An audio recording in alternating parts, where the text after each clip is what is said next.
कुछ वस्तुओं के बारे में मैंने कल कहा था, जीरे के बारे में कहा था, आपको थोड़ा हींग के बारे में कहा था, अजवाइन के बारे में कहा था।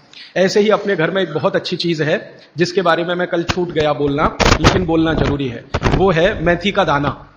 भागवत जी कहते हैं कि अपने रसोई में आंवला, हरडे, बहेड़ा, इन तीनों के बाद कोई अच्छी चीज है तो अजवाइन, फिर उसके बाद बोला तो जीरा, फिर उसके बाद बोला तो हींग, और उसके बाद फिर वो बोलते हैं सबसे अच्छी चीज है मेथी का दाना।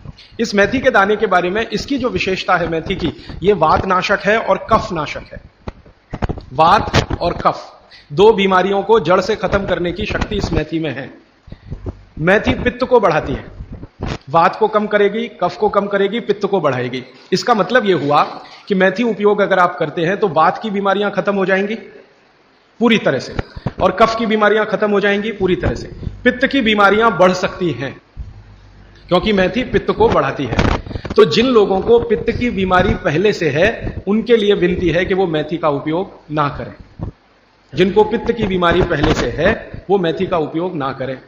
पित्त की बीमारी आप समझते हैं, एसिडिटी होना, हाइपर एसिडिटी होना, अल्सर होना, पेप्टिक अल्सर होना, मुंह में पानी आना, खाने का हजम नहीं होना, खाना खाने के 2-3 घंटे बाद भी खाने का टेस्ट मुंह में रहना, डकारे आना वगैरह वगैरह, हिचकी आना, ये ज्यादातर पित्त से जुड़ी हुई बीमारियां। तो मेथी के लिए भागवत जी कहते हैं कि पित्त के रोगी छोड़कर वात और कफ के रोगी इसको भरपूर मात्रा में ले सकते हैं। अब वात की बीमारियां अगर आपकी हैं, घुटने दुखना, कमर दुखना, कंधे दुखना, जोड़ों का दर्द, मेथी का उपयोग जरूर करें। तो आप पूछेंगे जी मेथी का उपयोग करने का तरीका बहुत सरल बताया भागवत जी ने कि रात को 1 गिलास गुनगुने पानी में या गर्म पानी में 1 चम्मच मेथी दाना डाल दें, रात भर उसको रखें, सुबह उठकर मेथी दाने को चबा चबा के खाएं। चबा चबा के खाने का महत्व तो बहुत है। कई लोग मेथी की फंकी लेते हैं, पिसा हुआ मेथी होता है ना, उसकी फंकी लेते हैं, लेकिन फंकी का महत्व इतना नहीं है जितना चबाकर खाए हुए मेथी का है। क्यों?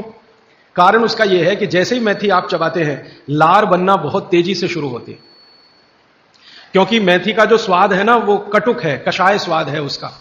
तो उस स्वाद की कोई भी चीज आप चबाएंगे बहुत तेजी से लार बनेगी, और वो लार मैंने आपको पहले ही बता दिया है आपके जीवन के लिए बहुत ही महत्वपूर्ण और उपयोगी है। इसलिए मेथी दाने को चबाकर खाने का असर बहुत गहरा और बहुत अच्छा होता है। तो आप मेथी दाना नियमित रूप से अपने घर में रखें, रसोई में रखें, उसका उपयोग करें। इस मेथी दाने के लिए एक बात वैसे मैंने महसूस की है, हमारे ज्यादातर घरों में अचार जितने भी बनते हैं सब में मेथी होती है ज्यादातर। तो आप भागवत जी की बात अगर मानते हैं और सुनते हैं तो जो भी अचार में मेथी है वो अचार नहीं है, औषधि है, दवा है। माने आप कभी भी अपने जीवन में ऐसे अचार खाने से परहेज ना करें जिसमें मेथी है। मेथी है तो जरूर खाएं, वो चाहे आम का अचार हो, चाहे कोई भी दूसरा नींबू का हो, या जो भी अचार आप डालते हैं, अगर मेथी है तो जरूर उस अचार को आप खा सकते हैं। कुछ अचारों में मेथी के अलावा ये भी होती है, अजवाइन होती है। अगर अजवाइन है तो आप जरूर अचार खा सकते हैं।